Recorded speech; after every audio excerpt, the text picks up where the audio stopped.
अस्सलाम वालेकुम, मेरा नाम डॉक्टर अब्बास है। आज हम डिस्कस करने जा रहे हैं एक इम्पॉर्टेंट फैक्टर के बारे में। जब आप जीपी प्रैक्टिस कर रहे होते हैं तो बाज़ औक़ात होता है पेशेंट को रिएक्शन हो जाता है या उससे मिलती जुलती उसको सिम्टम्स आने लगती हैं। जैसे आज मैंने अपने क्लिनिक पे एक पेशेंट था, हाई ग्रेड फीवर के साथ था, तो मैंने उसको प्रवास की बाइल लगाई। तो पेशेंट का फीवर थोड़ा सा सेटल हुआ, तो उसके बाद जब वो घर जाने लगे तो क्लिनिक से बाहर निकलती उसने वोमिटिंग शुरू कर दी, उसको पसीने आने शुरू हो गए। तो उसकी मदर दौड़ी हुई आई कि जी बच्चे को रिएक्शन हो गया। खैर मैंने उनको बुलाया, मैंने कहा जी वापस आ जाएँ। उनको जो है ना काउच के ऊपर लिटाया। मैंने कहा जी लेट जाएँ, इधर सुकून करें। बच्चे से थोड़ी बहुत हिस्ट्री ली कि उसकी हार्ट बीट तो वैसे फीवर की वजह से ज़्यादा थी पहले भी। उससे पूछा कि क्या गले में पानी तो नहीं जमा हो रहा, सांस लेने में प्रॉब्लम तो नहीं हो रही, कहीं पे सीने में दर्द वगैरह तो नहीं फील हो रहा। तो हल्की फुल्का यानी कि दर्द उसको फील हो रहा था, जो पहले से भी फील हो रहा था उसको चेस्ट के अंदर, और कोई सिम्टम्स नहीं थी। अब इसमें क्या हो सकता है उसको अल्टीमेटली, क्योंकि हमने आईवी लगाया था, रिएक्शन तो हो नहीं सकता, क्योंकि अगर रिएक्शन होना होता तो पहले ड्रॉप से ही हो जाता, पहला ड्रॉप जब इंटर होता है। ठीक है, इसका क्या मतलब था, या तो पेशेंट थोड़ा सा डर गया था, सहम गया था, इसी वजह से उसको होने लग गया था, या उसका बीपी लो था। उसकी मदर को कहा भी इसको ड्रिप लगवा लें, उसने कहा जी ड्रिप मैं नहीं लगवा सकती, तो प्रोवास का इंजेक्शन मजबूरी में लगवाना पड़ा उनको। तीसरी एक चीज़ हो सकती है कि उस पेशेंट ने कुछ खाया पिया ही ना हो। ठीक है, सुबह से बस में पड़ा हुआ था, माँ उसके नखरे उठा रही थी, कोई भी कुछ भी नहीं खिला के लेके आई उसको और क्लिनिक पे लेके आई। जब हमने प्रवास लगाया, हो सकता है उसका, वैसे एज सच इसका कोई इफेक्ट नहीं होता, लेकिन हो सकता है उसकी वजह से कुछ हुआ हो उसको, पेशेंट को तो पसीने आने लग गए, तो ये सारी चीज़ें फीलिंग होना शुरू हो गई। क्योंकि रिएक्शन तो खुदा ना खास्ता था नहीं, हमने उसको लिटाया सब कुछ, यानी कि 15-20 मिनट के बाद हमने कहा जी अब आप जा सकते हैं। अच्छा, इन केस खुदा ना खास्ता रिएक्शन हो जाता है अगर पेशेंट को, ठीक है, पहल तो ये है कि जब आप इंजेक्शन वगैरह लगा रहे हो तो एक टेस्ट डोज दे दिया करें, या कम से कम उनसे ये हिस्ट्री ले लिया करें कि भाई किसी दवाई से एलर्जी तो नहीं है, किसी खाने से एलर्जी तो नहीं है, जो कोई स्पेसिफिक खाना खाते हो तो जिस्म में रैश बनना शुरू हो जाता हो, या कोई दवाई खाते हो तो जिस्म में रैश बनना शुरू हो जाते हो, या तबीयत बिगड़ने लग जाए। ऐसे मरीज़ को अवॉइड करने हैं इंजेक्शन आपने। ठीक है, इंजेक्शन अगर बहुत ज़रूरी है तो उसको कहना है कि हॉस्पिटल सेटिंग में जाके कोई इंजेक्शन लगवा ले जो आप समझते हैं कि ज़रूरी है, इसको लगना चाहिए ये। तो अपने क्लिनिक के ऊपर ऐसे पेशेंट्स को अवॉइड करना है आपने, क्योंकि आपको पता है कि खुदा न खास्ता कुछ हो गया तो आपके क्लिनिक पे लेने के देने पड़ जाएंगे। ऐसे बहुत सारे केसेस हमने सुने भी हैं और देखे भी हैं, जिनकी 25-25, 30-30 साल से जीपी प्रैक्टिस चल रही थी और बहुत अच्छी चल रही थी जीपी प्रैक्टिस, बस वो निगलिजेंस थोड़ी बहुत कह लें।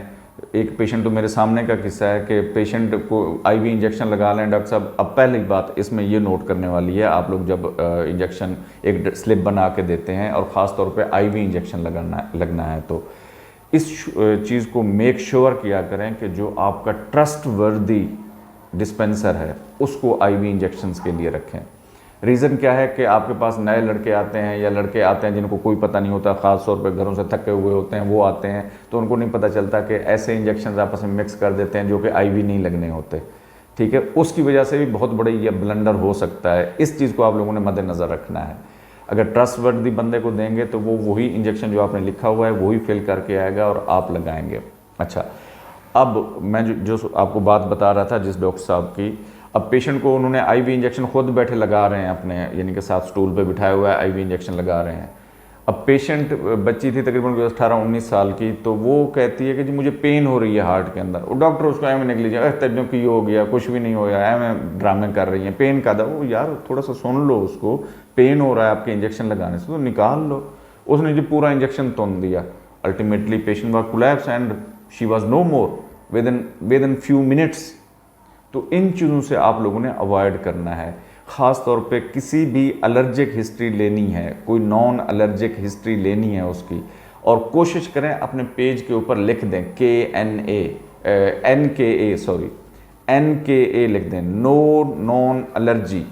ठीक है, कम से कम थोड़ी बहुत तो आप अपनी स्किन सेफ कर लेंगे। जी मैंने पूछा था पेशेंट से कहा जी कभी मुझे एलर्जी नहीं हुई।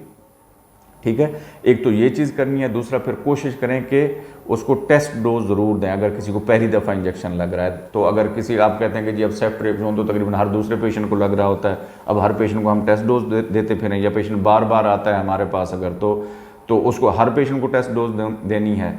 आइडियली तो यही है कि आपने टेस्ट डोज देनी है, या कम अज़ कम उससे ये पूछ लेना है कि भाई कभी पाउडर वाला इंजेक्शन लगवाया है या नहीं लगवाया, या दर्द के लिए इंजेक्शन लगवाया है या नहीं लगवाया, या मेथिकोबाल का कभी इंजेक्शन लगवाया है या नहीं लगवाया। पहली बात ये आपने पूछनी है उससे। दूसरा भी, कभी किसी दवाई से एलर्जी हुई है आपको। तीसरी बात ये पूछनी है किसी फूड से एलर्जी हुई है आपको। अगर उनमें से 2 रिस्पॉन्स भी अगर वो पॉजिटिव दे देता है तो अवॉइड करें इंजेक्शन को। इवन मैं कहता हूँ अपने आप को सेफ रखने के लिए एक रिस्पॉन्स भी दे देता है, हाँ जी खाने से एलर्जी हो जाती है मुझे, तो अवॉइड करें ऐसे इंजेक्शन। ठीक है, ऐसे पेशेंट को इंजेक्शन अवॉइड करें। अगर वो कहते हैं हाँ जी फ़लाँ दवाई से मुझे एलर्जी है, फिर तो बिल्कुल ही भूल जाए ना इंजेक्शंस को, और कोशिश करें वो जो स्लिप बाजू का तो वो स्लिप लेके फिर रहे होते हैं कि जी मुझे सल्फा ग्रुप से एलर्जी है, मुझे जो हैं वो आपके एजिथ्रोमाइसिन वगैरह इनसे एलर्जी है। तो इन चीज़ों को आप लोगों ने अपने माइंड में रखना है कि जी पेशेंट को प्रिस्क्राइब करते वक्त ये चीज़ नहीं लिखनी। अच्छा, अब मैं आप लोगों को अपना वाक़या सुनो। मेरे पास एक पेशेंट आया, ये मेरा पुराना पेशेंट था, तो एक दफ़ा वो स्लिप लिस्ट लेके आया कि जी मुझे इस दवाई से ले, जो 5-6 दवाइयाँ वहाँ पे लिखी हुई थी। अच्छा, वो मुझे 5-6 महीने बाद फिर जब आया तो डॉक्टर साहब आपको पता है ना मुझे जिन दवाइयों से एलर्जी है। अब मैंने एम ही कह दिया हाँ जी मुझे पता है। आपका तो किसको नहीं पता कि मुझे आपको एलर्जी है या नहीं है इन दवाइयों से। और लिटरली मुझे कुछ भी याद नहीं था किस दवाई से उसको एलर्जी है। ठीक है, अब मैंने कहा यार डेक्लोरान तो आम सी पेन किलर है, दे देते हैं उसको टैबलेट। ठीक है, तो डेक्लोरान मैंने उसको टैबलेट दी और उसके अंदर था NSAID से भी उसको एलर्जी थी। डेक्लोरान मैंने उसको गोली दी, वहीं पे बैठ के उसने खाई और 10 मिनट बाद पेशेंट फ्लैट हो गई।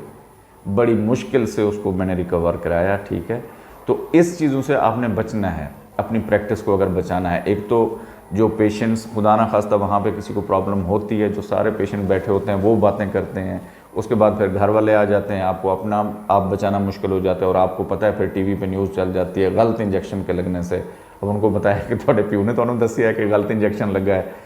ठीक है, तो बेसिकली तो होता है ये लैक ऑफ नॉलेज है, आप जैसे देखते हैं। और दूसरा फिर मीडिया की वजह से तमाशा बना हुआ है। तो आप अपनी स्किन को सेफ रखते हुए इन चीज़ों को ज़रूर अवॉइड करना है कि जो मैं इंजेक्शन लगा रहा हूँ पेशेंट उससे एलर्जिक है या नहीं है। इन चीज़ों को आप लोगों ने ज़रूर देखना है, कंसिडर करना है। ठीक है, ड्रिप्स लगाएं, क्योंकि जीपी प्रैक्टिस में तो आपको अर्निंग ही वहीं से ड्रिप्स से ज़्यादातर होती है। ठीक है, लेकिन जो ज़रूरी ड्रिप्स हों वो लगाएं। ठीक है, मैं तो यही, मेरी प्रैक्टिस तो यही है। अब पता नहीं एथिकली सही है या नहीं है, गॉड नोज़ बेटर। भाई अपने आप को सेफ करना है। मैं तो 1 cc एविल ज़रूर लगवा देता हूँ हर पेशेंट को जिसमें ड्रिप लगनी हो। ठीक है, जिसको भी ड्रिप लगवाता हूँ मैं कहता हूँ यार 1 cc एविल पहले से रन कर दो इस ड्रिप के अंदर। खुदा ना खास्ता किसी दवाई से एलर्जी भी हो तो इतना मेरे पास क्वेश्चन बचे, टाइम का मार्जिन बचे कि मैं ड्रिप बंद कर सकूँ और उसको कुछ ना कुछ रिवाइव कर सकूँ। जो गो के आप लोग कहेंगे कि एविल का तो जो है ना एक्शन ही थोड़ी देर बाद शुरू होता है, तो इतनी देर में जब यानी कि मैं थोड़ी पॉज के साथ बाकी इंजेक्शन दिलवाता हूँ। जिस पेशेंट की खास तौर पर मुझे शक हो थोड़ा बहुत, या दिल कह रहा हो कि जी इसको एलर्जी ना हो जाए, तो उस पेशेंट को मैं बाद में जो है ना थोड़ी देर बाद 10 मिनट 15 मिनट बाद इंजेक्शन बाकी डलवाता हूँ। तो आप भी इन प्रैक्टिसेस को फॉलो करें। अगर खुदा ना खास्ता रिएक्शन किसी को हो जाता है, पैनिक नहीं करना आपने। ठीक है, अब जो चीज़ होनी थी वो हो गई है, अपने क्लिनिक पे उसको रखना है, देखना है, रिवाइव करने की कोशिश करनी है। ठीक है, और इतनी देर में 1122 को भी कॉल कर देनी है। ठीक है, और कोशिश ये करें, पहले तो ये बाज़ औक़ात पेशेंट्स ही आते हैं जो उनके अटेंडेंट्स होते हैं जी इंजेक्शन लगा दें, फिर उनको ये कम अज़ कम आप कह दिया करें जी आप खुद रिस्पॉन्सिबल हैं, मेरी नज़र में इसको इंजेक्शन नहीं लगना चाहिए, अब अगर आप कहते हैं तो मैं लगा देता हूँ, आप खुद रिस्पॉन्सिबल होंगे। लेकिन फिर भी सेफ़ साइड पर रहें, क्योंकि लोग बाद में मानते नहीं होते। उनसे या तो रिटर्न एग्रीमेंट ले लिया करें या कुछ इस तरह की चीज़ें ले लिया करें। उम्मीद है ये मालूमाती वीडियो आपको पसंद आई होगी। हमारे चैनल को लाइक, सब्सक्राइब और दोस्तों के साथ शेयर ज़रूर कीजिएगा। शुक्रिया।